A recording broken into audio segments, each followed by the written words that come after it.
యాదాద్రి భువనగిరి జిల్లా రాజాపేట మండలంలోని పలు గ్రామాల్లో అభివృద్ధి కార్యక్రమాలలో ప్రభుత్వ విప్ ఆలేరు ఎమ్మెల్యే బీర్ల ఐలయ్య పాల్గొన్నారు. మండలంలోని పలు గ్రామాల్లో సీసీ రోడ్లు, ప్రహరీ గోడ నిర్మాణానికి శంకుస్థాపనలు, అదనపు గదులు, గౌట్ సంఘ భవనాలను ప్రారంభించారు.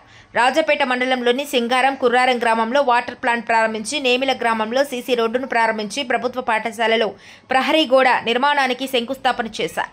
దూది వెంకటాపురం గ్రామంలో గౌడ సంఘ భవనం ప్రారంభించి ప్రభుత్వ పాఠశాలలో ప్రహరీ గోడ నిర్మాణానికి శంకుస్థాపన చేశారు. అదనపు గదులు ప్రారంభించారు. రఘునాథపురం గ్రామంలో అంగన్వాడీ భవనం, బసంతపురం గ్రామంలో సీసీ రోడ్డు, నర్సాపురం గ్రామంలో సీసీ రోడ్డు, బేగంపేట గ్రామంలో సీసీ రోడ్డు ప్రారంభించారు. 1,50,000 నుంచి 1,60,00,000 ఈ గ్రామానికి ఇవ్వడం జరిగింది. గత 10 ఏళ్లుగా మిగులు బడ్జెట్ ఉన్న తెలంగాణలో కనీసం ఏ గ్రామంలో ఒక అంగన్వాడీ కానీ, ఒక స్కూల్ బిల్డింగ్ కానీ, ఒక అదనపు గది కూడా ఇవ్వనటువంటి ఆ తరుణంలో మీ అందరి మార్పు ద్వారా, ప్రజాపాలన ద్వారా వచ్చినటువంటి ఈ ప్రభుత్వం వచ్చిన వెంటనే ఇక్కడ ఒక అంగన్వాడీ ఆల్రెడీ మంజూరు చేసుకొని కట్టుకున్నాం. ఆల్రెడీ ఇంకో అంగన్వాడీ ఇచ్చినామంటే 24 లక్షలు ఇక్కడికి శాంక్షన్ చేసినాం. అదే కాకుండా 3 కమ్యూనిటీ భవనాలు శాంక్షన్ చేసుకున్నాం. 25 లక్షలతోటి సీసీ రోడ్లు కూడా చేసుకున్నాం. 60 లక్షలతోటి ఎన్ఆర్జీఎస్ పనులు కూడా పూర్తి చేసుకున్నాం. తప్పకుండా ఏదైతే మీరు అడిగినటువంటి ఇంకా గ్రామ అభివృద్ధి, గత 10 ఏళ్ళుగా వెనుకబడ్డటువంటి రంగపురాన్ని అన్ని విధాలు అభివృద్ధి చేస్తామని చెప్పి ఇప్పుడే మా మిత్రులు కూడా, ఇది పెద్ద మండలం, దీనికి సంబంధించినటువంటి పెద్ద విలేజ్ కాబట్టి మండలంగా కోరిర్రు. గతంలో మీ దీక్షకు కూడా నేను మద్దతు ఇచ్చిన. మొదటి అసెంబ్లీలోనే రాజపురం మండలం కావాలని చెప్పి, ఆలేరు రెవెన్యూ డివిజన్ కావాలని చెప్పి నేను కోరడం జరిగింది. దానికి ప్రభుత్వం నుంచి సానుకూలంగా వచ్చింది.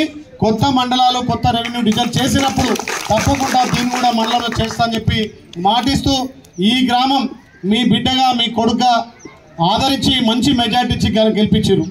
నిజంగా ఆ రోజు మీరు చూపించినటువంటి ప్రేమ అభిమానంతో 50,000 మెజార్టీ వచ్చిందంటే, మీలాంటి పెద్ద గ్రామాలు ఐక్యతగా అభివృద్ధికి నోచుకోవాలంటే మార్పు జరగాలి, ప్రజాపాలన ద్వారా మార్పు అని చెప్పి మీ నమ్మకాన్ని తప్పకుండా ఈ ప్రభుత్వం నేను మీ బిడ్డగా నిలబెడతాను మాటిస్తూ, వెనుకబడ్డ గ్రామాన్ని అన్ని విధాలు అభివృద్ధి చేస్తా.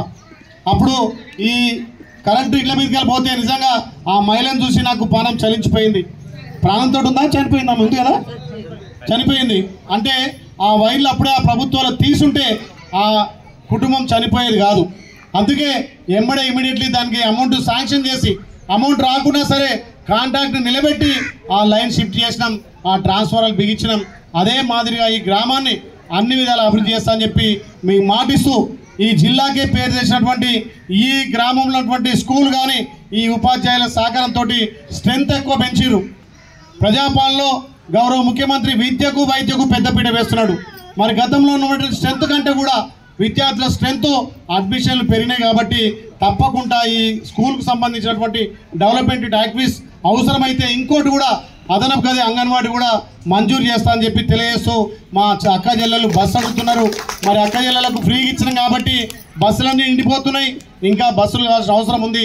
తప్పకుండా మన మంత్రి గారు పొన్నం ప్రభాకర్ గారితో మాట్లాడి కొత్త బస్సులు ఒక 10-20 డిపో కొనుగోలు చేసి మీ గ్రామానికి ఏ సమయానికి అనుకూలమైతే ఆ సమయాన్ని బస్సు నడుపుతాను మీకు మాటిస్తూ, ఇంకా 5 గ్రామాలు తిరిగే ఉంది.